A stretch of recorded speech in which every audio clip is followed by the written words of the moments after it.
నమస్తే, నేను జర్నలిస్ట్ శ్రీనివాస్. ఈరోజు ఏపీ వార్తాపత్రికలో వచ్చిన వార్తలను విశ్లేషణ చేద్దాం. ముందుగా ఆంధ్రప్రభలో వచ్చిన వార్తలను చూద్దాం. టంచనగా ఇంటికి పెన్షన్, మాట ఇచ్చా నెరవేర్చా, పేదల జీవితాల్లో వెలుగును నింపడమే నిజమైన సంక్షేమం, కేవలం డబ్బులు ఇవ్వడం కాదు, జీవన ప్రమాణాలు పెంచడమే నా లక్ష్యం, మేం పెత్తందారులం కాము, ప్రజా సేవకులుగానే ఉంటాం, ప్రతి కుటుంబానికి పెద్ద కొడుకుగా ఉంటాం, మీ జీవితాలు మారుస్తాం, మళ్ళీ 1995 నాటి సీఎం బాబును చూస్తారు, చిత్తుగా ఓడిన వైసీపీ బుద్ధి మారలేదు, ఇంకా ఫేక్ ప్రచారాలను నమ్ముకుంటున్నది. టంచనగా ఇంటికి పెన్షన్ వచ్చిందని చెప్పి ఆంధ్రప్రభ ఒక వార్త రాసింది. ఎస్, టంచనగా పెన్షన్ వచ్చింది జూలై 1 రోజు.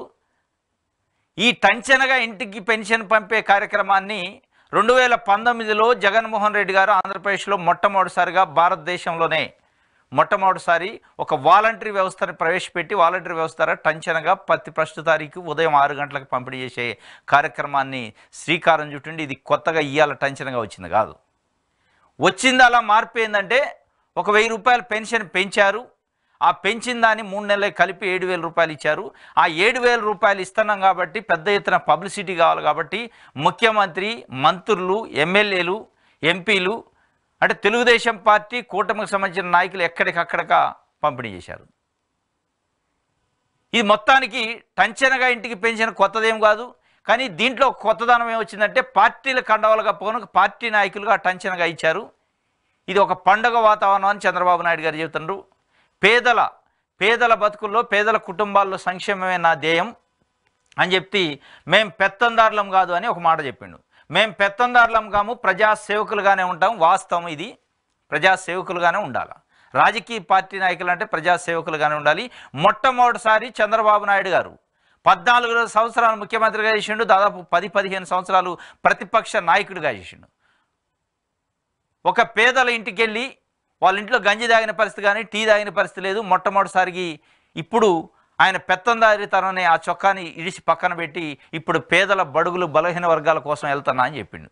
దీని అంతటికీ పునాది 2019లో సీఎం జగన్మోహన్ రెడ్డి ప్రమాణ స్వీకారం చేసిన తర్వాత ఆయన ఈ టంచనగా ఇంటికి పెన్షన్ పంపిణీ చేసే విధానం, పేదలకి ప్రభుత్వానికి మధ్యలో ఎట్లాంటి పెత్తందారులు, ఎట్లాంటి పార్టీ నాయకులు సంబంధం లేకుండా, ప్రతి ఇంటికి పార్టీతో సంబంధం లేకుండా, కులమో మతమో ప్రాంతంతో సంబంధం లేకుండా ప్రతి ఇంటికి పెన్షన్ పంపిణీ చేసే కార్యక్రమాన్ని ఆయన నాంది పలికిండు. దాన్ని కొనసాగిస్తున్న చంద్రబాబు నాయుడు గారు. దీంట్లో కొత్త సంతోషకరమైన వార్త ఏంటంటే, ఆయన గతంలో ఎప్పుడు ఇట్లా ఇళ్ళకి వెళ్ళి పెన్షన్ పంపిణీ చేయలే. ఇవాళ పెన్షన్ ఇంటికి వెళ్ళి పంపిణీ చేయాల్సిన పరిస్థితి ఏర్పడదు. స్వయంగా ముఖ్యమంత్రి వెళ్ళి పంపిణీ చేసిండు అనేది ఎందుకు అంటే, జగన్మోహన్ రెడ్డి గారు వేసిన పునాది అంత బలంగా ఉంది అనేది ఇలా 66 లక్షల మంది పెన్షనర్లు మాట్లాడుకుంటున్నారు. చంద్రబాబు నాయుడు గారు ఎప్పుడు మా ఇళ్ళకి రాలేదు, ముఖ్యమంత్రి హోదాలో మా ఇంటికి వచ్చి పెన్షన్ పంపిణీ చేయడానికి నాంది జగన్మోహన్ రెడ్డి గారు వేసిన పునాది ఇది. జగన్మోహన్ రెడ్డి గారు చూపిన మార్గదర్శకం, ఆయన వేసిన బాటలో ఇవాళ చంద్రబాబు నాయుడు గారు నడుస్తాడు అని చెప్పి ఈ ఏదైతే పెన్షనర్స్ మాట్లాడుకుంటున్న పరిస్థితి.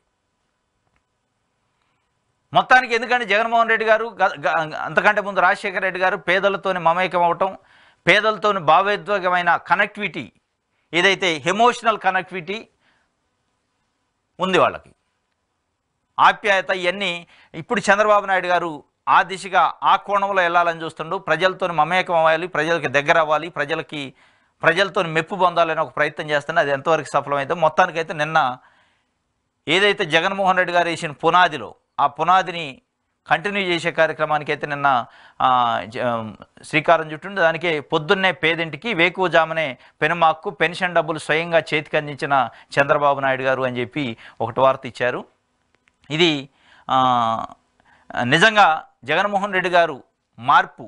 జగన్మోహన్ రెడ్డి గారు ఏదైతే ఒక చరిత్ర సృష్టించి 151 స్థానాలతో 2019లో గెలిచిన తర్వాత ఎక్కడా నిర్లక్ష్యం చేయకుండా, ప్రజలకి ప్రభుత్వానికి మధ్యవర్తులు, బ్రోకర్లు, పెత్తందారులు ఉండకుండా ఆయన డైరెక్ట్గా పెన్షన్ వాళ్ళ ఇళ్ళకి పంపిణీ చేసే ఒక అద్భుతమైన సిస్టాన్ని, అద్భుతమైన వ్యవస్థని, అద్భుతమైన పథకాన్ని క్రియేట్ చేసిండు, సృష్టించిండు. ఆ సృష్టిలో భాగంగానే ఇవాళ చంద్రబాబు నాయుడు గారు లాంటి వాళ్ళు 45 సంవత్సరాల రాజకీయ జీవితం, రాజకీయ ఎక్స్పీరియన్సు, 14.5 సంవత్సరాలు ముఖ్యమంత్రిగా పనిచేశారు. ఇది 4వసారి ముఖ్యమంత్రి. ఏ రోజు కూడా పేదల ఇంటి గడప దొక్కనే వ్యక్తి ఇలా వెళ్లాల్సిన పరిస్థితి క్రియేట్ చేసిండంటే జగన్మోహన్ రెడ్డి గారి యొక్క పనితనము, పని యొక్క ఫలితమే అని చెప్పి అలా 66 లక్షల మంది పెన్షనర్లు మాట్లాడుకుంటున్న పరిస్థితి. ఎట్టి పరిస్థితుల్లో అయితే మొత్తానికి చంద్రబాబు నాయుడు గారిని పేదల గడప దగ్గరకు తీసుకోగలిగేండు అనేది ఒక మార్పు. ఇది ఒక మార్పుకు నాంది. ఇది ఒక వార్త అయితే నెక్స్ట్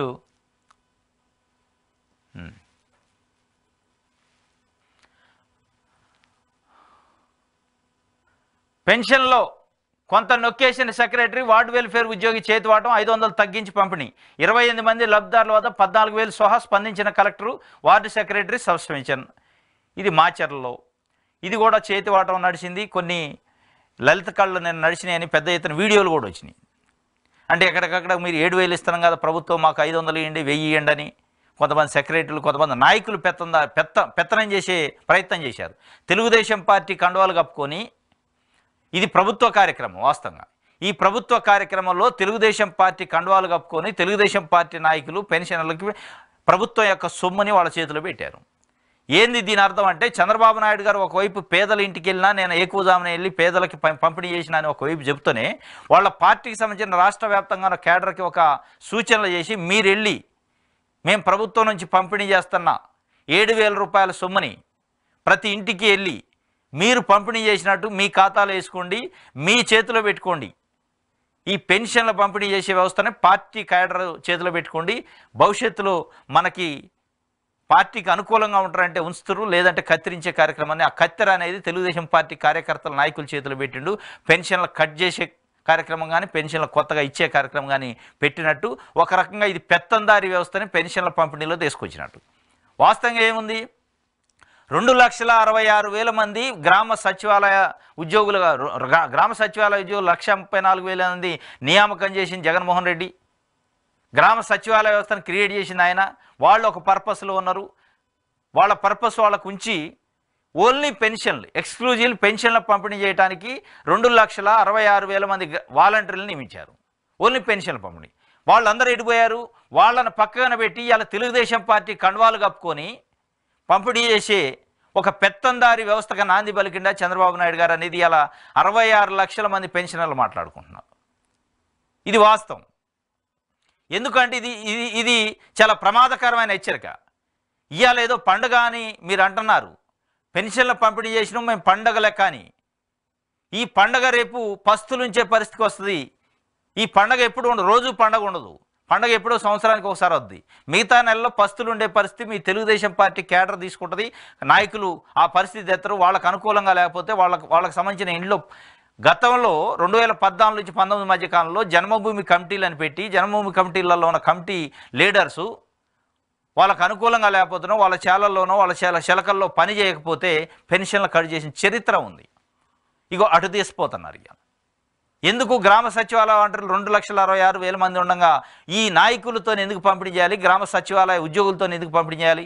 గ్రామ సచివాలయ ఉద్యోగులతో పేరుకు చెప్పారు, ఉద్యోగులను పక్కన పెట్టి నాయకులు పంపిణీ చేశారు. ఈ నాయకులు పంపిణీ చేయటం వ్యవస్థ స్టార్ట్ అయితే మొత్తం మింగిన ఆశ్చర్యం లేదు. ఆ నాయకుల మీద కంప్లైంట్ ఎవరు చేయాలి, ఎవరికి చేయాలి? ఆ కంప్లైంట్ చేసి ఆ ఊర్లో ఉండనిస్తారా? అదే ఒక ఉద్యోగి వాలంటరీ అయితే ఏదైనా తప్పు చేస్తే ఒక 500 అడిగినా 1000 అడిగినా లేదా ఏదైనా అవినీతి చేస్తే పై అధికారులు కంప్లీట్ చేసే ఒక మెకానిజం వ్యవస్థ ఉంటుంది. కానీ ఇవాళ మీరు ఏంది, మీ నాయకులతో పంపిణీ చేసే కార్యక్రమాన్ని కండువాలు కప్పుకొని తెలుగుదేశం పార్టీ డబ్బులు ఇస్తున్నట్టు ఒక కలరింగ్ ఇచ్చే ప్రయత్నం చేశారు. ఇది అత్యంత ప్రమాదం. ఒక రకంగా తిరోగమనం వైపు తీసిపోతున్నట్టు. ప్రభుత్వ యంత్రాంగము, ప్రభుత్వ అధికారుల కనుసరణలో పంపిణీ చేస్తే ఏదైనా తప్పు జరిగితే ఆ ప్రభుత్వ అధికారి పైన కంప్లైంట్ చేసే ధైర్యం, ఆ సాహసం ఆ లబ్ధిదారులు చేస్తారు. మీ నాయకులు మీ పెత్తందారుల చేతులతో పంపిణీ చేస్తే ఆ పెత్తందారి పైన ఎవడు కంప్లైంట్ చేయాలి? అంటే మళ్ళీ ఒక రకంగా అణిగిమణిగి ఉండాలి, బానిసగా పనిచేయాల్సిన పరిస్థితి పెన్షన్దారులు 66 లక్షల మందికి వచ్చే పరిస్థితి. దాంట్లో భాగం ఇది. ఈ పెత్తందారుల పంపిణీలోనే ఈ దందా మొదలైంది. మరి ఈ సెక్రటరీకి ఎవరైనా నాయకుడు ఆదేశించిండా మనిషికి ఒక 500 తీసి పక్కన పెట్టు మాకు ఇవ్వాలని? లేదా సెక్రటరీ స్వయంగా ఆయనే ఏమన్నా దుర్బుద్ధి పుట్టిందా? మొత్తానికైతే ఇగో సెక్రటరీని వాళ్ళు చేశారు. ఎందుకంటే ఇగో ఇట్లాంటివి జరిగినప్పుడు ఏమైంది, అధికారి ఉంటే అధికారిని చర్య తీసుకోవడానికి ఉంటుంది. ఇదే సెక్రటరీ ఫలానా నాయకుడు చెప్పిండు అందుకే నేను వసూలు చేసిన అని చెప్పే ధైర్యం ఉండదు, దమ్ము ఉండదు. ఎందుకంటే అధికారి కాబట్టి ఇగో ఈ మతలబులు అన్నీ వస్తాయి. కాబట్టి ఈ పెత్తందారులు, పార్టీ నాయకుల పెత్తనాన్ని దీనిపైన ఉంచటం అనేది శ్రేయస్కరం కాదు. ఇది ముమ్మాటికి తప్పు అన్నమాట. ఇది ఆంధ్రప్రభకు సంబంధించి. సాక్షి చూద్దాం. చంద్రబాబు పెన్షన్లపై ఇన్ని అబద్ధాల ఒక యాడ్ వేశారు వీళ్ళు. ఏది వైఎస్ఆర్సీపీకి సంబంధించి పార్టీ నుంచి ఒక యాడ్ వేశారు. అసలు వాళ్ళు కొన్ని అడుగుతున్నారు. నెలగా సగటున చేసిన పెన్షన్ ఖర్చు ఎంత అంటే టీడీపీ హయాంలో ఎంత ఉంది, వైఎస్ఆర్సీపీ హయాంలో ఎంత ఉంది? టీడీపీ హయాంలో 400 కోట్లు నెలకుంటే వైఎస్ఆర్సీపీ ప్రభుత్వంలో 1968 కోట్లు, దాదాపు 4 రెట్లు పెరిగింది. ఏడాదికి చేసిన ఖర్చులో కూడా సేమ్ 4 రెట్లు పెరిగింది. మొత్తం 5 ఏళ్లలో కూడా దాదాపు 4 రెట్లు పెరిగింది. 24,000 కోట్ల 24,744 కోట్లు తెలుగుదేశం పార్టీ 5 సంవత్సరాల పరిపాలన కాలంలో పెన్షన్ల కోసం ఖర్చు చేస్తే వైఎస్ఆర్సీపీ కేవలం 5 సంవత్సరాల కాలంలో 83,000 కోట్లు, అంటే దాదాపు 4 రెట్లు పెంచింది. ఈ లెక్కల వాళ్ళు అంటే వాస్తవంగా చంద్రబాబు నాయుడు గారు నిన్న కలరింగ్ ఎట్లా ఇచ్చిండంటే, అసలు పెన్షన్లు క్రియేట్ చేసిందే నేను, ఈ పెన్షన్లు ఇంటికి తీసుకొచ్చే కార్యక్రమానికి శ్రీకారం చుట్టిందే నేనని ఒక కలరింగ్. అంటే జగన్మోహన్ రెడ్డి సృష్టించిన ఒక సృష్టి, ఈ వాలంటరీ వ్యవస్థ కానీ గ్రామ సచివాలయ వ్యవస్థ కానీ ఆయన పేరుని చెరిపేసే ప్రయత్నం ఆయన క్రియేట్ చేసింది. కాబట్టి నేను ఇంకా అడ్వాన్స్గా వాలంటీర్లు కాకుండా నేనే ఇంటికి వెళ్ళి ఇస్తే ఇక నేనే ఇచ్చినట్టయితే చంద్రబాబు నాయుడు గారు ఇంటింటికి వెళ్ళి ఇచ్చిండు అనే ఒక కలరింగ్ ఇచ్చే ప్రయత్నం చేసిండు తప్ప అందులో పెద్దగా ఏమి లేదు. ఎందుకంటే 2019లో జగన్మోహన్ రెడ్డి గారు ప్రమాణ స్వీకారం చేసే నాటికి 2019లో ముఖ్యమంత్రిగా ప్రమాణ స్వీకారం చేసే నాటికి 39 లక్షల మంది పెన్షనర్స్ ఉన్నారు ఆంధ్రప్రదేశ్లో. 2024 మొన్న ఎలక్షన్ జరిగేటప్పటికి 66 లక్షల మంది పెన్షనర్స్ ఉన్నారు. అది దాదాపు డబుల్ పెరిగింది. డబుల్ పెంచిన చరిత్ర జగన్మోహన్ రెడ్డిది. ఇంటికి తీసుకెళ్ళి ప్రతి 1వ తారీఖు రోజు పెన్షన్ పంపిణీ చేసే ₹1 లంచం లేకుండా ఎక్కడైనా లంచం అడిగితే కంప్లైంట్ చేసే సిస్టమ్ని క్రియేట్ చేసిన వ్యవస్థ అది చేసింది జగన్మోహన్ రెడ్డి. ఈ క్రెడిట్ అంతా ఆయన ఖాతాలో పడింది. కాబట్టి జగన్మోహన్ రెడ్డి మెడలు వంచి చంద్రబాబు నాయుడిని పేదలింటికి తీసుకొచ్చే వ్యవస్థను క్రియేట్ చేసిందని చర్చ జరిగింది. కాబట్టి ఆయన స్వయంగా వెళ్ళి పంపిణీ చేసినట్టు పార్టీ నాయకులంతా ఒక హంగు ఆర్భాటం చేసి ఒక భయభ్రాంతులకు గురి చేసి పెన్షనర్స్ని ఒక రకంగా అంటే తెలుగుదేశం పార్టీ కండువా కప్పుకున్న వాళ్ళకి సలాం చేయకపోతే, జులుం చేయకపోతే, వాళ్ళకి జీ హుజూర్ అనకపోతే మనకి పెన్షన్లు రావనే ఒక సిచ్యువేషన్ని నిన్న క్రియేట్ చేసినట్టుంది. దాన్ని పండుగ అంటున్నారు. ఇది పండుగ కాదు. పండుగ అంటే ఈ పండుగ అనరు. పండుగ అంటే ఎప్పుడో ఒకసారి వద్దు, ప్రతి నెల వచ్చేది. ఇది పెన్షన్ పంపిణీ చేయాలి. ఆ పండుగ వాతావరణం అట్లా ఉంటుంది. కేవలం వాలంటీర్లతో పంపిణీ చేస్తే ఎప్పుడైతే రాజకీయ నాయకులు పెత్తందారుల చేతిలోకి ఈ పెన్షన్ల పంపిణీ వ్యవస్థ పోద్దో అప్పుడు మళ్ళా కథ పాత కథ జన్మభూమి కథ అవుతుంది. పెన్షన్పై పెత్తనం మళ్ళీ జన్మభూమి కమిటీలదే రాజ్యం. 5 ఏళ్లు వివక్ష లేకుండా అందించిన పెన్షన్లకు రాజకీయ రంగులు, పేరుకు మాత్రమే సచివాలయాల ఉద్యోగుల ద్వారా పంపిణీ. కూటమి పార్టీ నేతల కనుసన్నలోనే అంతా ఆధిపత్యం చాటుకునేది టీడీపీ జనసేన ఆరాటం. ఏదైనా తమ ఆధ్వర్యంలో జరగాలని టీడీపీ పట్టు. తోక పార్టీ నాయకులు పంపిణీ చేయడానికి వీల్లేదని ఆదేశం. ప్రశ్నించిన జనసేన మహిళా కార్యకర్తపై విజయనగరంలో దాడి. కొన్ని చోట్ల పైచేయి కోసం టీడీపీలోని 2 వర్గాల మధ్య ఘర్షణలు. కార్లలో, చెట్ల కింద, రచ్చబండ, ప్రైవేట్ స్థలాలకు రప్పించడంతో లబ్ధిదారుల పడిగాపులు. పెన్షన్ మొత్తంలో పలుచోట్ల 500 చొప్పున వసూలు. నంద్యాలలో పెన్షన్ల పంపిణీలో పాల్గొన్న సచివాలయ సెక్రటరీ అనుమానాస్పద మృతి. ఇంకోటి ఒక కీలకమైన ఇక్కడ జనసేన పార్టీ నాయకులు, తెలుగుదేశం పార్టీ నాయకులు కొన్నిసార్ల ఘర్షణ పడ్డరు, కొట్టుకున్నారు. మేమంటే అసలు పార్టీ నాయకులకి ఏం పని? ఇది ప్రభుత్వ కార్యక్రమం, ఇది ప్రభుత్వం అందించే కార్యక్రమం, ప్రభుత్వానికి సంబంధించిన అఫీషియల్ ప్రోగ్రాం. అది వాలంటీర్లు లేకపోవడం వల్లే అది తెలుగుదేశం పార్టీయా, జనసేన, బీజేపీయా, అసలు ఏ నాయకుడికైనా అక్కడ ఏం పని? ఒక ఎమ్మెల్యేనో ఎంపీనో ప్రోటోకాల్ ప్రకారం మంత్రి ఉన్నాడంటే అర్థం ఉంది. తెలుగుదేశం పార్టీ కండువాలు కప్పుకొని ఎస్ మేమంటే మేము, మీరు తోక పార్టీ, మాది అసలు పార్టీ, మేము లేకపోతే మీరు ఎక్కడ ఉన్నారని ఒకరికొకళ్ళు ముష్టి ఘాతకాలు చేసుకుంటూ యుద్ధం చేసుకుంటూ ఒక రకంగా భయభ్రాంతులకు గురి చేశారు పెన్షనర్స్ని. విజయనగరం జిల్లాలో ఒక మహిళ పాపం జనసేన కండువ కప్పుకొని ఉంది. మమ్మల్ని తోసేశారు, మా పైన దాడి చేశారు, మమ్మల్ని పంపిణీ చేయలేదు, మేము 10 కూడా చేయలేదు, 5 కూడా చేయలేదు. వాళ్ళెవరు? అసలు మీరెవరు? పెన్షన్లు పంపిణీ చేసేది ఎవరు? ప్రభుత్వానికి సంబంధించిన యంత్రాంగం పంపిణీ చేయాలి. మీకేం పని? దీన్ని కదా చంద్రబాబు నాయుడు గారు నిర్వహించాల్సింది. అంటే చంద్రబాబు నాయుడు గారు ఒక రకంగా పేదోళ్ళ ఇంటికి పోయినట్టే పోయి ఒక పెత్తందారి వ్యవస్థను మళ్ళా కోటరీని క్రియేట్ చేస్తాడా అనేది ఇక్కడ స్పష్టంగా కనపడుతుంది. ఇంకోటి వాలంటీర్లు లేకుండానే పెన్షన్లు పంపిణీ చేసినాం. వ్యవస్థతో వ్యవస్థలతో పని చేయిస్తే ఎలా ఉంటుందో చూపించాలని వాలంటీర్లకు 100 రూపాయలు తీసుకునేవారు పెన్షన్ల పంపిణీలో డిప్యూటీ సీఎం అంటాడు. మొత్తానికి వాలంటీర్ వ్యవస్థకి మంగళం పలికారు. వాలంటరీ వ్యవస్థకి మంగళం పలికినట్టు నిన్న స్పష్టంగా అర్థమవుతుంది. నిన్న జరిగిన మొత్తం సిచ్యువేషన్ చూస్తే ఎక్కడ చూసినా పదే పదే ఇటు పవన్ కళ్యాణ్ గారు కానీ మిగతా తెలుగుదేశం పార్టీ నాయకులు కానీ చంద్రబాబు నాయుడు గారు కానీ పదే పదే ఏం చేశారంటే వాలంటీర్లు లేకుండా కూడా పెన్షన్ ఒక రోజులోనే 95% పంపిణీ చేయగలిగినాం కాబట్టి వాలంటీర్లు అవసరం లేదు అనే ఒక కలరింగ్ ఒక సిచ్యువేషన్ క్రియేట్ చేశారు. వాలంటీర్ల పైన కత్తి పెట్టారు. కానీ మీరు 2,66,000 మందికి 5,000 కాదు నేను 10,000 చేత వ్యవస్థను ఉంచుతానని హామీ ఇచ్చారు. ఆ హామీని తొంగలో దొక్కారు. వాళ్ళ గొంతు కోసే ప్రయత్నం చేశారు. వాళ్ళ గొంతు కోయటంతో పాటు 66 లక్షల మంది పెన్షనర్ల గొంతు కోసే కార్యక్రమానికి నిన్న నాంది పలికారు.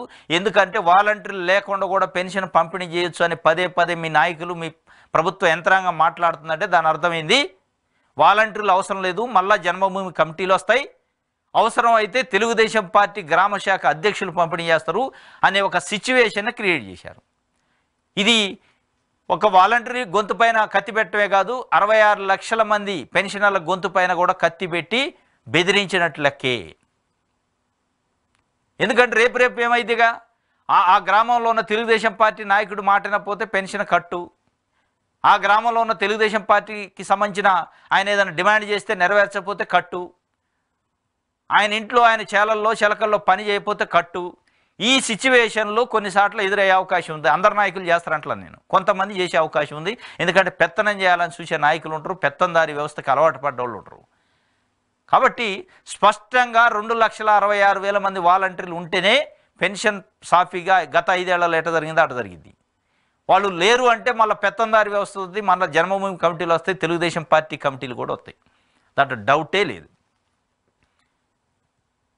దీనివల్ల రేపు భవిష్యత్తులో పెన్షనర్లకి తీవ్ర నష్టం జరిగే అవకాశం ఉంది. మరి దాన్ని గమనిస్తారా లేదా? పదే పదే పెన్షన్ వాలంటీర్లు లేకుండా పెన్షన్ పంపిణీ చేయొచ్చు అని అంటున్నారు. వాలంటీర్లు లేకుండా పెన్షన్ పంపిణీ చేయొచ్చు అన్నప్పుడు ఎన్నికలలో మీరు అదే చెప్పొచ్చు కదా, వాలంటీర్ వ్యవస్థ రద్దు చేస్తాం, మేము వాలంటీర్లు లేకుండా కూడా పెన్షన్ పంపిణీ చేసి మేము చూపించుతాం అని చెప్పకుండా మేము వాలంటీర్ వ్యవస్థను ఉంచుతాం, వాలంటీర్ వ్యవస్థని 5,000 కాదు 10,000 ఇస్తామని మీరు దొంగ హామీలు మోసపూరిత హామీలు ఇచ్చి 2,66,000 మంది బతుకులలో ఇలా చీకటి నింపారు. అది నింపటంతో పాటు దాని వెనక ఇండైరెక్ట్గా 66 లక్షల మంది పెన్షనర్ల జీవితాల్లో భయాందోళనలు, జీవితాల్లో తెలుగుదేశం పార్టీ పెత్తనం, వాళ్ళ యొక్క జీవితాలపైన వాళ్ళ యొక్క పెన్షన్ పైన తెలుగుదేశం పార్టీ నాయకుల యొక్క పెత్తందారి పోకడల్ని రుద్దే ప్రయత్నం చేస్తున్నారు అనేది ఇలా స్పష్టంగా కనపడుతుంది. ఇది సాక్షి పేపర్కి సంబంధించి. వీర జవాన్లకు అశ్రు నివాళి సోమవారం విజయవాడ విమానాశ్రయానికి పార్థివ దేహాలు. షుబాన్ ఖాన్కు సెల్యూట్ చేసి నివాళులర్పించిన ఆర్మీ సిబ్బంది, విమానాశ్రయంలో ఘన నివాళులర్పించిన గవర్నర్, ఏడీసీ, ఇతర అధికారులు. అనంతరం స్వగ్రామాలకు తరలింపు. నివాళులర్పించిన ప్రజాప్రతినిధులు, అధికారులు, ప్రజలు. భారీగా తరలి వచ్చిన జోహార్లు పలికిన గ్రామస్తులు, పరిసర గ్రామాల ప్రజలు. సైనిక లాంఛనాలతో షుబాన్ ఖాన్ నాగరాజుకు అంత్యక్రియలు. నేడు రామకృష్ణారెడ్డి అంత్యక్రియలు. అమరులైన జవాన్ల కుటుంబాలను ఆదుకోవాలి. ప్రభుత్వానికి మాజీ ముఖ్యమంత్రి వైఎస్ఆర్సీపీ అధ్యక్షుడు వైఎస్ జగన్ విజ్ఞప్తి. లడక్ ప్రమాదంలో జవాన్లు ప్రాణాలు కోల్పోవడంపై తీవ్ర దిగ్భ్రాంతి. లడక్ ప్రాంతంలో పాపం 3 జవాన్లు ప్రాణాలు కోల్పోయారు, ఆర్మీకి సంబంధించి మిలిటరీకి సంబంధించి. వాళ్ళు ఒక యుద్ధ ట్యాంకులో వాళ్ళ యొక్క డ్యూటీలో భాగంగా వెళ్తుంటే ఆ యుద్ధ ట్యాంక్ వరదలో కొట్టపోయింది. ఆ వరదలో కొట్టపోయిన దాంట్లో విషాదకరమైన పరిస్థితుల్లో ఒక 3 ఆంధ్రప్రదేశ్కి సంబంధించి జవాన్లు చనిపోయారు. ఆ జవాన్లకు సంబంధించి పార్థివ దేహాలు నిన్న విజయవాడ అంతర్జాతీయ విమానాశ్రయానికి వచ్చినాయి. అంతర్జాతీయ టెర్మినల్ దగ్గర గవర్నర్కి సంబంధించిన ఏడీసీ ఆయన వచ్చి గవర్నర్ తరఫున నివాళులు అర్పించిండు. కొంతమంది ప్రజాప్రతినిధులు, కొంతమంది ఆ చుట్టుపక్కల కొన్ని వందల గ్రామాలకు సంబంధించి ప్రజలు వచ్చి వాళ్ళకి సానుభూతిని వాళ్ళు అర్పించారు. ఒక విషాదకరమైన విషన్న వదనంతోనే ఆ గ్రామాలు మొత్తం కూడా చాలా గంభీరమైన పరిస్థితుల్లో, ఎందుకంటే కళ్ళ ముందే చనిపోయారు, కొట్టుకుపోయింది లడక్ ప్రాంతంలో. కాబట్టి వాళ్ళు దేశం కోసం సేవ చేయడానికి వస్తే దేశం కోసం వాళ్ళు ప్రాణాలను అర్పించారు. కాబట్టి వైఎస్ జగన్మోహన్ రెడ్డి మాజీ ముఖ్యమంత్రి గారు ఆయన ఒక విజ్ఞప్తి చేశారు ప్రభుత్వానికి. ప్రభుత్వం నుంచి వాళ్ళకి సాయం చేయాలి, దేశం కోసం వాళ్ళ ప్రాణాలు అర్పించారు కాబట్టి వాళ్ళ కుటుంబాలకి ప్రభుత్వం సాయం చేయాలని విజ్ఞప్తి చేశారు. చూడాలి ఏం చేస్తారు. ఇది ఒక వార్త ఈ జవాన్లకు సంబంధించి. నెక్స్ట్ ఇది పెన్షన్ల ఖాతా మొత్తం ఎక్కడికక్కడికే బండ్ల మీద ప్రైవేట్ ప్లేస్లలో దందా చేసే పరిస్థితి. దీనికి సంబంధించి వైఎస్ఆర్సీపీ సానుభూతి పరులకు ఇవ్వద్దు, పుష్పాల గ్రామంలో రాత్రి 8 గంటలకు ఉద్యోగులను అడ్డుకుంటున్న టీడీపీ నేతలు. ఇగో ఇది ఇట్లా ఉంటుంది. ఇక పార్టీ నాయకులను ఎంటర్ చేస్తే అది ఏ పార్టీ అని కానీ ఇగో ఇది ఉంటుంది. వైఎస్ఆర్సీపీ వాళ్ళకి ఇవ్వద్దు అని వాళ్ళకి డిమాండ్ ఆడు తెలుగుదేశం పార్టీ నాయకులు. ఇప్పుడే మీరు పండగ అనే రోజే పండగ రోజు ఈ పస్తులు ఉండే కార్యక్రమం, పార్టీ ఫీలింగ్ తీసే కార్యక్రమం, కుల ఫీలింగ్లు ఇట్లాంటివి తీసే కార్యక్రమం వస్తే రేపు భవిష్యత్తు ఎట్లా ఉంటుంది? ఇక 5 సంవత్సరాలు ఈ పండగ నడుస్తుందా? 5 సంవత్సరాలు పస్తులు ఉంచుతారా? ఒకరోజు పండగ మిగతా రోజులలో పస్తులు ఉంచే కార్యక్రమం ఏమైనా నడుతుందా అనేది. ఇగో అనంతపురం జిల్లాట తాడిపత్రి నియోజకవర్గం యాడికి మండలం వెంకన్నపాలెం పుష్పాల గ్రామాల్లో వైఎస్ఆర్సీపీ సానుభూతి పరులకు పెన్షన్లు ఇవ్వకుండా టీడీపీ నేతలు అడ్డుకున్నారు. సచివాలయ సిబ్బందితో కలిసి పెన్షన్ల పంపిణీ చేపట్టిన పంచాయతీ కార్యదర్శి వసుంధరను అడ్డగించారు. పుష్పాల గ్రామంలో 35, వెంకన్నపాలెంలో 50 మంది వైఎస్ఆర్సీపీ సానుభూతి పరులకు పెన్షన్లు ఇవ్వకూడదంటూ టీడీపీ సర్పంచులు దేవన్న, నాగమోహన్ రెడ్డి తమ వర్గీయులతో కలిసి అడ్డుకున్నారు. దీంతో 2 గ్రామాల్లో పెన్షన్ పంపిణీ జరగలేదు. ఇది కథ. సర్పంచే స్వయంగా. ఇక్కడ వైఎస్ఆర్సీపీ ఏంది, తెలుగుదేశం ఏంది, జనసేన ఏంది, బీజేపీ ఏంది? ప్రభుత్వం ఇచ్చే స్కీము ఎలిజిబుల్ ఉన్నారు వాళ్ళు, పెన్షన్ వస్తుంది, గడిచిన 5 సంవత్సరాలు వస్తుంది, ఈ నెల కూడా ఇవ్వాలి. మీరు పండుగ అనుకుంటా ఒకవైపు పార్టీ ఫీలింగ్ తీసి పస్తులుండే కార్యక్రమాన్ని కొంతమందికి చేసే కార్యక్రమం చేశారంటే ఇది పునాది అనమాట. చంద్రబాబు నాయుడు గారిని నిన్న వేసిన పునాది ఏంటంటే ఇది. పండుగ పేరుతోని పెత్తందారుల చేతిలోకి పెన్షన్ల పంపిణీ తీసుకుపోతున్నారని స్పష్టంగా మనకు అర్థమవుతుంది. దీనిపైన ఎవరికి ఫిర్యాదు చేయాలా? ఇప్పుడు వాళ్ళు ఆపారు, దీనిపైన ఎవరికి ఫిర్యాదు చేయాలి? సర్పంచ్ పైన ఫిర్యాదు చేసి ఆ గ్రామంలో ఉండే పరిస్థితి ఉందా ఇప్పుడు? ఇగో ఇట్లాంటివి జరుగుతుంది కాబట్టి పార్టీ నాయకులు, పెత్తందారి నాయకులకు, ఆ మైండ్ ఉన్న నాయకుల చేతులకు పెన్షన్లు పంపిణీ చేయకుండా ఓన్లీ వాలంటీర్లతో పంపిణీ చేస్తేనే సక్సెస్ఫుల్గా ఇది. జనసేన మహిళా కార్యకర్తపై టీడీపీ నేతలు తనపై దాడి చేశారంటున్న జనసేన కార్యకర్త. ఇది అక్కడ విజయనగరం జిల్లా కూటమి నేతల్లో ఆధిపత్య పోరు బహిర్గతమైంది. ఇది ఎట్లాగా అయింది? జనసేన నాయకురాలపైన దాడి చేయటం కాదు, జనసేన చీఫ్ పవన్ కళ్యాణ్ గారు పంచాయతీరాజు గ్రామీణాభివృద్ధి శాఖ మంత్రి, పెన్షన్ల పంపిణీకి సంబంధించి ఆయన ప్రోటోకాల్ ప్రకారం దానికి సంబంధిత శాఖ మంత్రి. ఆ మంత్రి ఫోటో లేకుండానే నిన్న దాదాపు అన్ని తెలుగు, ఇంగ్లీషు, హిందీ పత్రికలలో పెద్ద యాడ్లు ఇచ్చారు ఓన్లీ చంద్రబాబు నాయుడు గారు బొమ్మతోని. అక్కడనే ఆయన్నే తొలగించారు, ఆయన్నే అవమానించారు. ఇక మీరెంత కార్యకర్తలు? మీరు గగ్గోలు పెడుతున్నారు. జనసేన పార్టీ కండువా వేసుకొని మేము ఉండబట్టే మీరు గెలిచారు, జనసేన లేకపోతే తెలుగుదేశం ఎక్కడదని మీరు అనుకుంటున్నారు. కానీ వాళ్ళు ఏమనుకుంటున్నారు? తెలుగుదేశం పార్టీ లేకపోతే మీరు తోక పార్టీ, మీరు 21 స్థానాలు గెలిచే శక్తి ఉందా, స్థాయి ఉందని ఒక రకంగా అవమానిస్తున్నారు. జనసేన పార్టీ క్యాడరు, కార్యకర్తలు రాష్ట్ర వ్యాప్తంగా చాలా సంఘర్షణలో, చాలా ఒత్తిడిలో ఉన్నారు. ఇది మరి పవన్ కళ్యాణ్ గారికి నోటీసులో ఉందా లేదు తెలియదు, కానీ చాలా అవమానాలకు గురి అవుతున్నారు చాలా నియోజకవర్గాలలో, చాలా గ్రామాల్లో, మండలాల్లో. ఇది స్పష్టంగా కనపడుతుంది. విజయనగరం జిల్లాలో ఒక మహిళా కార్యకర్త పాపం తోసేశారు, నెట్టేశారు. నీకేం సంబంధం ఇక్కడ పెన్షన్లు పంపిణీ చేయడం? మరి వాళ్ళకేం సంబంధం అనేది ఆమె ప్రశ్నించింది. మీరు ఎట్లయితే పార్టీయో మేము కూడా పార్టీయే కదా, మీ ఒక్క పార్టీ కదా, కూటమి మంది, మేము ఎందుకు రాకూడదు? అసలు ఈ కూటమి ఏంది, ఈ పార్టీలేంది, పార్టీ నాయకులేంది, ఈ పెత్తనం ఏంది? పెన్షన్లు పంపిణీ చేయాల్సింది వాలంటీర్లు, లేదా గ్రామ సచివాలయ ఉద్యోగులు, లేదా ప్రభుత్వ ఉద్యోగులు. వాళ్ళు కాకుండా ఇది ఏంది అసలు? ఈ దరిద్రమైన వ్యవస్థ. పార్టీ కండువాలు కప్పుకొని నేనంటే నేను, కొన్నిసార్లు అయితే తెలుగుదేశం పార్టీలో 2 వర్గాలు కొట్టుకున్నాయి, నేనంటే నేనని. ఈ ఘర్షణ, ఈ వాతావరణం చూస్తే పెన్షనర్లకి రేపు భవిష్యత్తు ఏందనేది స్పష్టంగా అర్థమైతే. ఇంకో దానికి సంబంధించిన ఫోటోలు చాలాసార్లు ఇబ్బంది పడిన పరిస్థితి.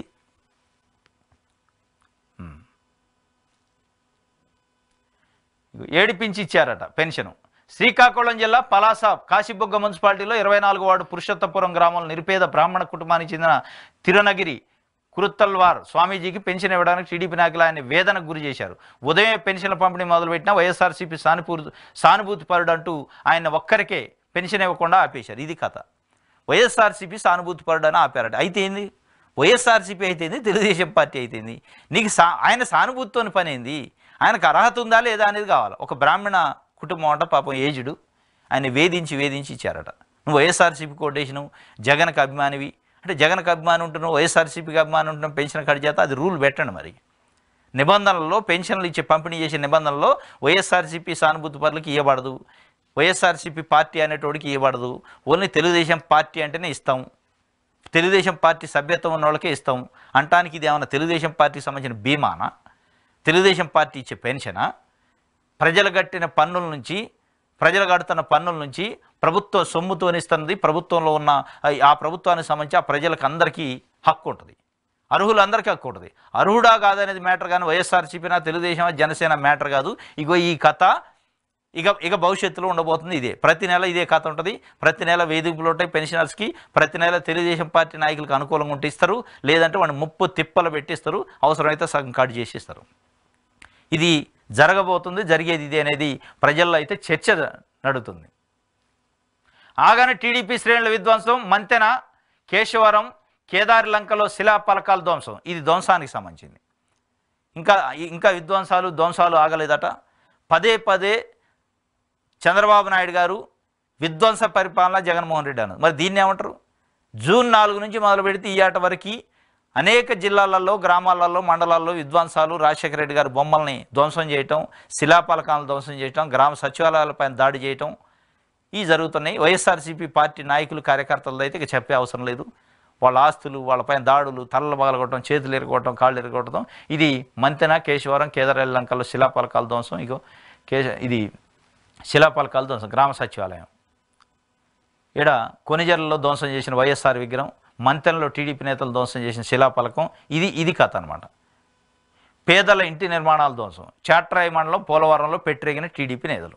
ఏలూరు జిల్లా చాట్రాయి మండలంలో వైఎస్ఆర్సీపీ అభిమాని అని చెప్పి వాళ్ళ మీద పేదల ఇంటి నిర్మాణం చాట్రాయి మండలంలో పెట్టిరేగిపోయిన మొత్తం ధ్వంసం చేశారు. ఏం లేదు, నేల మట్టం చేసేసారు.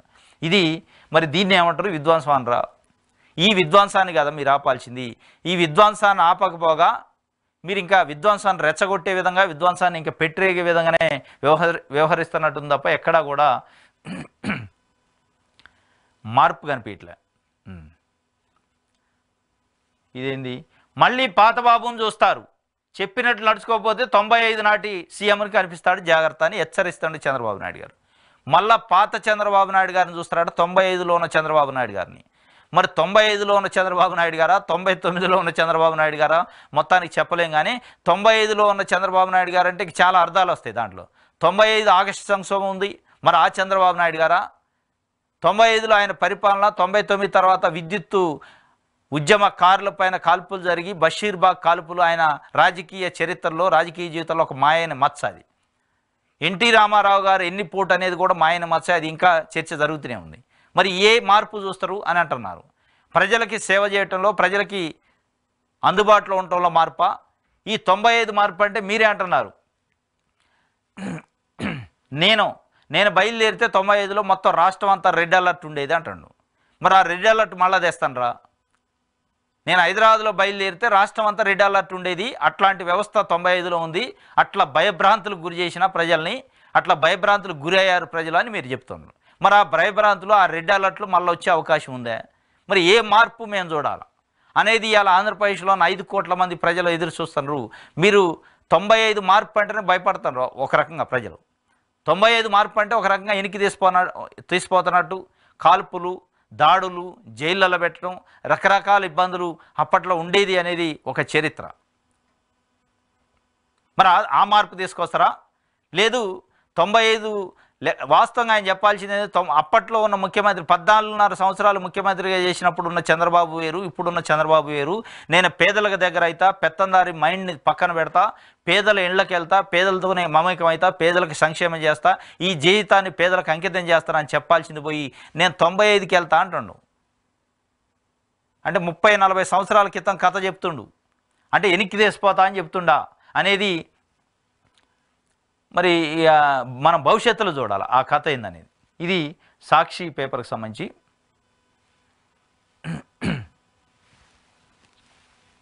ఆంధ్రజ్యోతి, నిరుపేద ఇంటికి నడిచి వచ్చిన నాయకుడు, పెనుమాకలో గిరిజన పూరింటికి సీఎం, ఉబ్బి తబ్బిపోయిన రాముల నాయక్ కుటుంబం.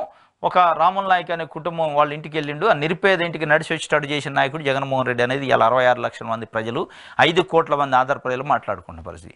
ఆ నిరుపేద ఇంటికి నడిచి వచ్చేటట్టు, నిరుపేద ఇంటికి పోయేటట్టు చేసిన చరిత్ర, అది ఒక హిస్టరీ. జగన్మోహన్ రెడ్డి గారు తీసుకొచ్చిన ఇంటికి తీసుకుపోయి పెన్షన్ పంపిణీ చేసే వ్యవస్థ వల్లనే ఆయన ఇలా ఆడికి వచ్చిండు. ఇంకోటి ఉమ్. ఇంటి గడపలోకే సంక్షేమ సొమ్ము పెన్షన్ల చరిత్రలోనే తొలిసారి 7,000 చేతికి యజ్ఞముల ఎన్టీఆర్ భరోసా కార్యక్రమం. ఇంకోటి వాలంటీర్లు లేకుండా సాఫీగా కార్యక్రమం అంటే వాలంటీర్కి మంగళం మాడారు. ఇది ఆంధ్రజ్యోతిలో మెయిన్ హెడ్డింగ్ ఐటమ్. ఆంధ్రజ్యోతిలో రాసిండంటే కథమే కది వాలంటీర్లకు మంగళంగా మారినట్టే. ఇంకోటి ఏంది, ఇంకొక ఆమాత్యుడి సతీమణి అతి విపరీతంగా చేసిండు. ఆమాత్యుడు రాంప్రసాద్ రెడ్డి రవాణా శాఖ మంత్రి, రాయచోటి ఎమ్మెల్యే. వాళ్ళ సతీమణి తన కాన్వాయ్లో రాలేదని ఎస్ఐపై ఆగ్రహం, నడిరోడ్డుపై జనం చూస్తుండగానే ఓవర్ యాక్షన్. రాంప్రసాద్ రెడ్డి భార్య అనుచిత తీరు, చెడ్డ పేరు తెస్తే ఉపేక్షించడం, ఉద్యోగుల పట్ల గౌరవంగా వ్యవహరించాలని ఘటనపై సీఎం తీవ్ర అసంతృప్తి, మంత్రికి ఫోను. ఇది కథ. ఆమె రువాబు చేస్తుంది. నేను వీడియోలు కూడా వచ్చినాయి. ఏం సంగతి, నువ్వు ఎక్కడ డ్యూటీ చేస్తాను, నేను వచ్చి అర్ధగంట అయింది, పావు గంట అయింది, నీకోసం వెయిట్ చేయాలి. అసలు నువ్వెవరు, నీకోసం ఎస్ఐ ఎందుకు వెయిట్ చేయాలి, నీకేం ప్రోటోకాల్ ఉంది, ఎమ్మెల్యేనా మంత్రి నువ్వు అనేది ఇక్కడ ప్రశ్న. ఎస్, నీకేమన్నా థ్రెట్ ఉంది అంటే పోలీసు వాళ్ళు సహకారం తీసుకుని వెళ్ళాలి. కానీ రువాబు చేసి నీకు జీతం మేము ఇస్తున్నామో వైకాపా వాళ్ళు ఇస్తున్నారంటే పార్టీ లేని మీరేంది, కండువాలు కప్పుకొని పెన్షన్లు పంపిణీ చేయడానికి మీరు అడావుడిగా పోతే మీ ఆడంబరాలకి ఒత్తాసు పలకాల ప్రజలు అదేవిధంగా పబ్లిక్ సర్వెంట్స్, పోలీసులు. డైరెక్ట్గా చాలా అతి చేసింది, విపరీతంగా ఆయన తిట్టింది. దానికి సంబంధించి ముఖ్యమంత్రి నిన్న క్లాస్ పీకిండట రాంప్రసాద్ రెడ్డి మంత్రికి. ఇది ఇట్లాంటి ఈ పార్టీ నాయకుల చేతిలో పెడితే ఇదే ఉంటుంది కార్యక్రమం కథ. ఇది ఒక వార్త. దిశ పేపర్ చదువు. జీతం వద్దని చెప్పేశా, వైసీపీ పాలనలో పంచాయతీ వ్యవస్థ సర్వనాశనం, నిధులు ఎలా దారి మళ్లించారో అంతుపట్టడం లేదు. తనిఖీల్లో కాకినాడ మాఫియా భాగోతం బయటపడింది. ప్రజల ప్రతి రూపాయికి సమాధానం చెప్పి తీరాలి. డిప్యూటీ సీఎం పవన్ కళ్యాణ్ పింఛన్లు పంపిణీ చేసే కార్యక్రమంలో మాట్లాడుతుండ ఆయన జీతం వద్దని చెప్పిండట. మీరు జీతం వద్దు అని చెప్తున్నారు. ఎందుకు, రాష్ట్రం అప్పుల్లో ఉంది కాబట్టి అసలు నేను జీతం ఎట్లా తీసుకోవాలో మనసు ఒప్పట్లేదు అంటున్నారు. మీరు ఒకవైపు జీతం వద్దని మీరు అంటున్నారు. మీ ప్రభుత్వం ఏం చేస్తుంది, రాష్ట్రం అప్పుల్లో ఉందని మీరు జీతం వద్దంటే, రాష్ట్రం అప్పుల్లో ఉన్న, రాష్ట్రం అప్పులు కుప్పగా మారిన, పెద్ద పెద్ద కోట్ల రూపాయలు వేసి పెద్ద పెద్ద యాడ్లు పెద్ద పెద్ద పత్రికలలో 100 పత్రికల్లో నిర్ణయించారు. మీరేం జీతం తీసుకోవట్లేదు అని చెప్తున్నారు. ఇంకొక వైపు మీ ఫోటో కూడా లేకుండా కనీసం యాడ్లు వేసిన పరిస్థితి ఉంది. మరి దానిపైన మీరు ఒక ఉప ముఖ్యమంత్రిగా మీరు ప్రభుత్వానికి ఏమి సూచనలు చేస్తారు, ముఖ్యమంత్రి గారికి ఏం సూచనలు చేస్తారు? ఈ దుబారా ఖర్చు ఏంది, నేనే జీతం తీసుకోవట్లేదు, ఈ యాడ్లు వద్దు, ఈ అడావుడ్డు వద్దు, ఆడంబరాలు వద్దు, ఈ ప్రచారం వద్దు అని చెప్పగలరా? చెప్పే సాహసం చేస్తారా మీరు? నిజంగానే మీరు జీతం వద్దన్నందుకు యాడ్సప్ వాస్తవం అది. అట్లనే ప్రభుత్వానికి సంబంధించి దుబారా ప్రచార ఖర్చు, ఆర్భాటం ఖర్చును కూడా తగ్గించే ప్రయత్నం మీరు ఒక ఉప ముఖ్యమంత్రిగా చేస్తే మీకు ప్రజలు రుణపడి ఉంటారు. కానీ మీరు ఒకవైపు జీతం వద్దని మీరు త్యాగం చేస్తుంటే, ఇంకొక వైపు అదే స్థాయిలో ఖర్చు పెడుతుంది చంద్రబాబు నాయుడు గారు. పెద్ద పెద్ద యాడ్లు వేసి అన్ని ఇంగ్లీషు, హిందీ పత్రికలు, తెలుగు పత్రికల్లో ఆల్ పేపర్స్ ఒక్క సాక్షి తప్ప వేశారు నిన్న పెద్ద పెద్ద యాడు. అలా అందున ఏంది, ప్రోటోకాల్ ప్రకారం మంత్రి ఫోటో వేయాలా, మంత్రి ఫోటో కూడా వేయాలి. పంచాయతీరాజ్ శాఖ మంత్రి పవన్ కళ్యాణ్ గారి ఫోటో వేయకుండా ఓన్లీ చంద్రబాబు నాయుడు గారి ఫోటో వేసి ఇది ఒక రకంగా పార్టీ కార్యక్రమాలు లెక్క చేశారు. కానీ ఇది ప్రభుత్వ కార్యక్రమం లెక్క చేయలేం. విభజన హామీ అంశాలపై చర్చిద్దాం, తెలంగాణ సీఎంకు చంద్రబాబు లేఖ, నేడు స్పందించిన రేవంత్ రెడ్డి 6న హైదరాబాద్లో ముఖాముఖి. విభజన హామీలపై చర్చించడానికి తెలంగాణ ముఖ్యమంత్రి రేవంత్ రెడ్డి గారికి చంద్రబాబు నాయుడు గారు లెటర్ రాశారు. 6వ తారీఖు ఫిక్స్ చేసి, ఏనా డేట్ ఫిక్స్ చేసి, ఏనా అపాయింట్మెంట్ ఏది లేదుగా. ఒక ముఖ్యమంత్రికి లెటర్ రాసినట్టు లేదు అది వాస్తవంగా. ఒక మంత్రికి, ఆయన కింద పనిచేసే మంత్రికి 6వ తారీఖు కలుద్దాం, నువ్వు రెడీగా ఉండు, నేను వస్తాను అని చెప్పినట్టు ఉంది. ఒక ముఖ్యమంత్రి ఇంకో ముఖ్యమంత్రిని కలవాలంటే ప్రోటోకాల్ ఉంటుంది. ఇక్కడ ఆఫీసర్లు పోయి అక్కడ ఆఫీసర్లు డిస్కస్ చేసుకొని ఇద్దరికి అనుకూలమైన ఒక డేట్ ఫిక్స్ చేసుకొని అనౌన్స్ చేస్తారు. ఈయనే 6వ తారీఖు అని లెటర్ రాసి 6వ తారీఖు మెన్షన్ చేస్తూ, మరి 6వ తారీఖు ఈ ముఖ్యమంత్రి ఖాళీగా ఉంటుందా లేదా, ఆయనకు టైం ఉందా లేదా సంబంధం లేదు, నాకు టైం ఉంది కాబట్టి నా టైం ఉన్నప్పుడు నువ్వు మాట్లాడాలని ఒక పద్ధతిలో ఇచ్చినట్టే ఉంది తప్ప, మరి దీని సంకేతం ఏందనేది భవిష్యత్తులో మనం చూడొచ్చు.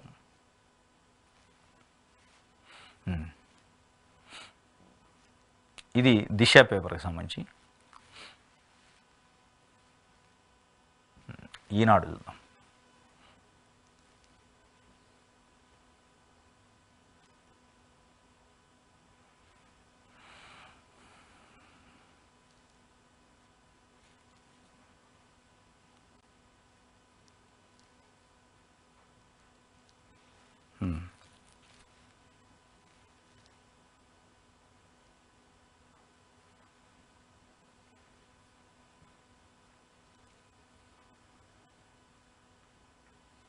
ఓకే. నిరుపేద ఇంటికి చంద్రన్న భరోసా అట, ఇది ఒక వార్త ఇచ్చారు. నేను అందరి వాడిని, పేదరికం లేని సమాజమే మా లక్ష్యం, 65,31,000 మందికి 4,408 కోట్ల పంపిణీ, సంక్షేమంలో ఇదే తొలి అడుగు మాత్రమే. పెనమాక ప్రజావేదికలో సీఎం చంద్రబాబు నాయుడు గారు చెబుతున్నారు. నేను అందరి వాడిని, నేను ప్రజలకు అందుబాటులో ఉంటానని, ఊరు కొత్త పెన్షన్ల పంపిణీ అని కూడా ఒక వార్తనిచ్చారు. హిందువుల పేరుతో భాజపా ఆర్ఎస్ఎస్ హింసను ప్రోత్సహిస్తున్నాయి. లోక్సభలో దుమారం సృష్టించిన రాహుల్ గాంధీ వ్యాఖ్యలు, మోదీ అమిత్ షా తీవ్ర అభ్యంతరం. ఆయన మొత్తం హిందూ సమాజాన్ని కించపరిచారన్న భాజపా, అందరినీ అనలేదని ప్రతిపక్ష నేత, నీట్పై విపక్షం వాకౌట్. భాజపా ఆర్ఎస్ఎస్ హింసను ప్రోత్సహిస్తున్నాయి హిందువుల పేరుతోని. హిందూ అనే ఒక మతాన్ని అడ్డం పెట్టుకొని హింసను ప్రోత్సహిస్తున్నాయని రాహుల్ గాంధీ నిన్న పార్లమెంట్లో చాలా ఘాటైన వ్యాఖ్యలు చేసిన లోక్సభలో. దానిపైన బీజేపీ పార్టీ ఎంపీలు పెద్ద ఎత్తున గొడవ చేశారు. హిందువులను అవమానించడం కానీ నేను హిందువులను అవమానించలేదు, హిందువులని పేరును అడ్డం పెట్టుకొని ఒక రకంగా బీజేపీ పార్టీ నాటకాలు ఆడుతుంది, బీజేపీ పార్టీ హింసని లేపుతుంది అని చెప్పారు. దానికి సంబంధించి ఒక వార్తనిచ్చారు.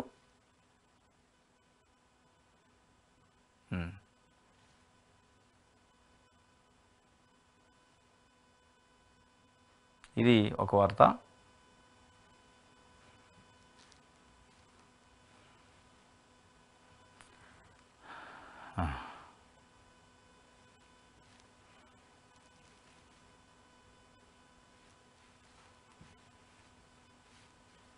ఓకే, ఇది ఈరోజు ఏపీ వార్తాపత్రికలో వచ్చిన వార్తలకి సంబంధించిన విశ్లేషణ.